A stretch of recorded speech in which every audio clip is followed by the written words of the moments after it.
بسم الله الرحمن الرحيم. الحمد لله الواحد القهار العزيز الغفار مسرف الأمور مكور الليل على النهار تبصر الأول القلوب والأبصار الذي أيقظ به من خلفه أصوافه من جملة الأخيار أحمده أبلغ الحمد على جميع نعمه وأسأله المزيد من فضله وكرمه وأشهد أن لا إله إلا الله العظيم الواحد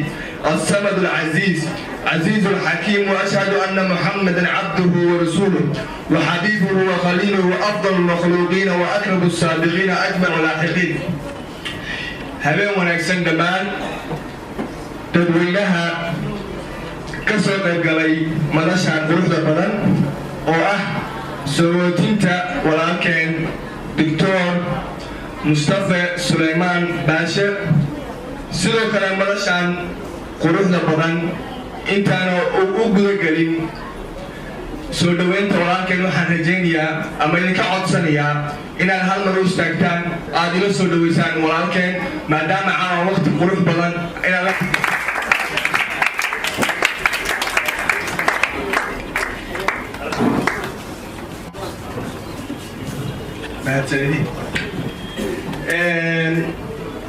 sidoo kale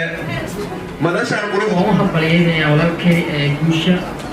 waxbarashadiisa uu dhamaystay ta kale waxaan leeyahay safarkiisa uu baxay wadankii hooyo waxaan leeyahay safar salaama jidka waa taako taako qorahda waa dalaalnimo dadkuna waa loo abiyo hooyo aada umahadsantii aanan hadalka aanan sii badinin waa mahadsan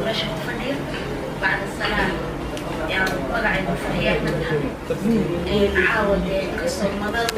قابل اختيارنا قابل وحسبوا تلنا ولكن مصطفى سليمان باشا وحقول لنا إذا هي علمها برتي أبو أنفعه إن شاء الله ما هو وصل ماله وسيصعنا المستقبل فيه كل جيلنا إن شاء الله سفر كذا سفر خير بينه كمدرنا horta caawa aad iyo aad baan u faraxsanahay farxadayda ma soo koobi karo waxaan halkan ka salaamayaa gudoomiyaha jaamacadda BUHS sidoo kale waxaan salaamayaa Mustafa oo caawa madasha aynu joogno had iyo jeer caawa kale waxa lagu mahmaahaa meel hal lagu qalay mana hadal yara mana hilbayara caawa madasha waxaan uga faa'iidaysana Mustafa ay ka kow tahay horta kow waxaa ka mid ahaa raggii Mustafa bacda u qabtay ee magaalada egna bargii taasi kaftan ay noqoto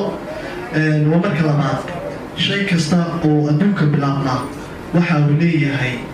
yani sunne iyo meel uu ku dhamaado hawl baad soo waday muddo badan baad waday dee wuxu ma aha waxa haan lamaad wadina wax buuxsamayaad waday hambaliyo martida meesha isugu timiday laba qodob baan odhanayaa mid waa duco midna waa hambaliyeen walaalkeena hambaliyeeninoo walaal nagu qaaliya aniga khaasatan intii dambe iyo intii horeba waxaan ahay dad isxog weydaadada isku waya sheegta markaa walaal Mustafa waxaan leenahay hambaliyo waxaan hambaliyeynayaa asagootiina walaalkeen Mustafa Suleyman Baashe waxaan leeyahay safar salaama safarkaan waa ku fududeeyo Mustafa waxaa ka sheegi doonaa qodob yar wuxuu ahaa ardayda firfircoon ka mida jaamacadda runtii howlo badan oo gaara nabafad soo qabanay howsha u dambeysana waxay ahayd howsha aan gudoomiyaha ardayda doorashada gudoomiyahan ka ahaa wuxuu ahaa Mustafa gudoomiye ku-xigeen waa qof firfircoon la tashi badan mar walbana wanaaga dhiirigeliya xafladan waa xaflad qiimaheeda iyo qaayaheeda leh caawa waxaa baxaa yani kabiir baa baxaa من وين ما بها يا هوين واحد ممكن مصطفى سليمان باشا أنا أهان يعني من أني كرو يعني هل دور كي جامعة BUHS بوها أنا قصير كي بوها مصطفى ملها سند ملها ويقصوني وأعطي بس يعني سبرنا جامعة من يعني طلب يتصال بدن عن كحلي أنا رجينا إن شاء الله أنت هدر يعني أنسير كل ما دام وبس ويكسب بحي إن كل دول الدول نكاس laba kelmadood oo halkan looga baahnaa waa la yidhi oo sagootin iyo macasalaameyn iyo dee markuu dalkii tago inuu dadkiisa u shaqeeyo Mustafa qodobka labaadna waxa weeye darajo Mustafa asiiseen oo seniornimo mid ka sareysan sheeganaya anigu abtibaan waxa Mustafa marka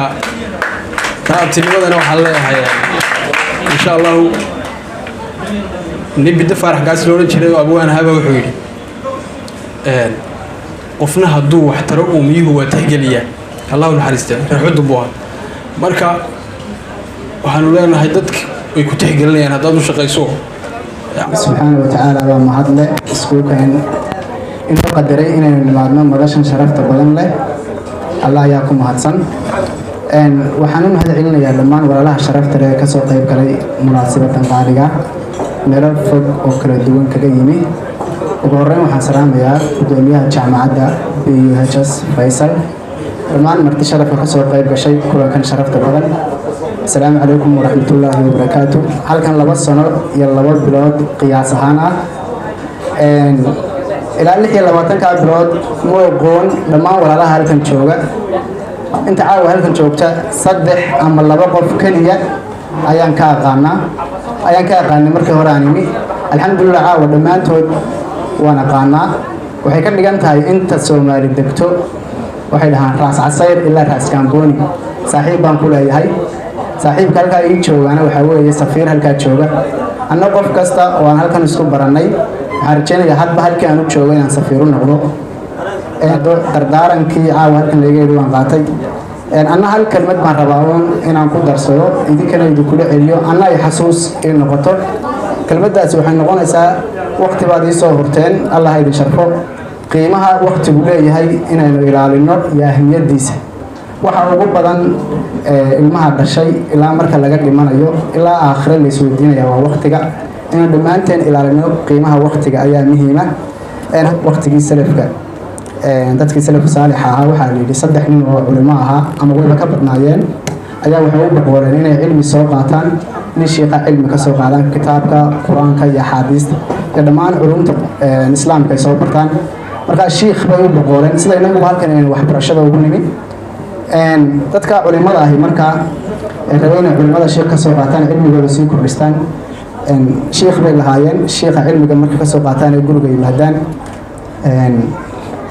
casharkii maanta loo soo dhigay ayay akhriyi jireen casharka berrin loo dhigayna way sii akhriyi jireen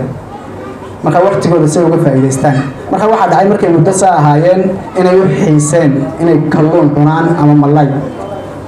maalin bay dhaheen aynu cunno malay aynu soo iibsano kadib markii sheekhoodii cilmiga ka soo qaateen bay suuqa tageen kalluunkii bay soo iibsadeen gurigay la yimaadeen waxay rabeen inay kalluunkaa shiishaan oo aad bay ugu xiiseen kadib gurigii markay yimaadeen casharkii maanta loo soo dhigay baa sugaya casharkii bay ku fadhiisteen way akhristeen kii berrina way sii diyaariyeen way akhriyeen marka waxaa dhacday 3 cisho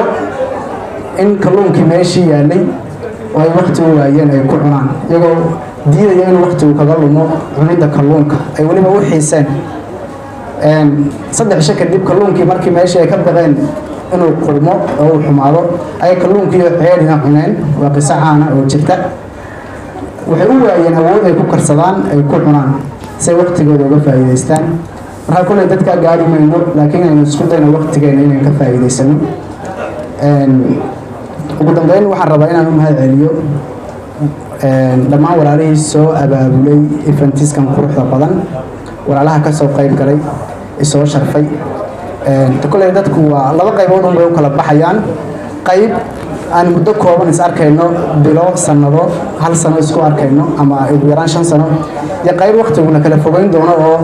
aan isku arki doono 20 sano iyo 30 sano iyadoo la gaboobay bidaar la yeeshay kulaan waan leeyahay bidaar ama bas waan leeyahay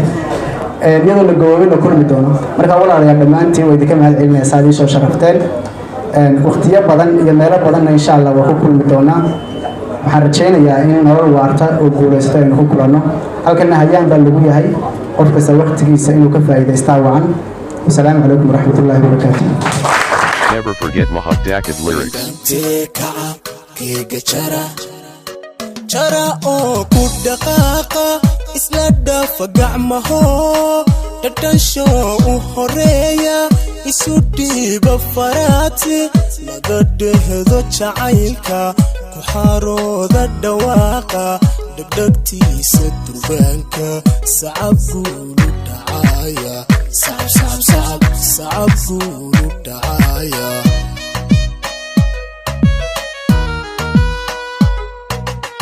wayndhantee kacab keega jara oo ku dhaqaaqa isla dhafa gacmaho dhadhansho u horeeya isu dhiiba faraati laga dhehdo jacaylka ku xarooda dhawaaqa dhegdhegtiisa durbaanka sacab guulu dhacaya sacab guulu dhacaya. You will never forget Mahad Dakid lyrics. wayndhantee kacab keega jara oo ku dhaqaaqa isla dhafa gacmaho dhadhansho u horeeya isu dhiiba faraati laga dhehdo jacaylka ku xarooda dhawaaqa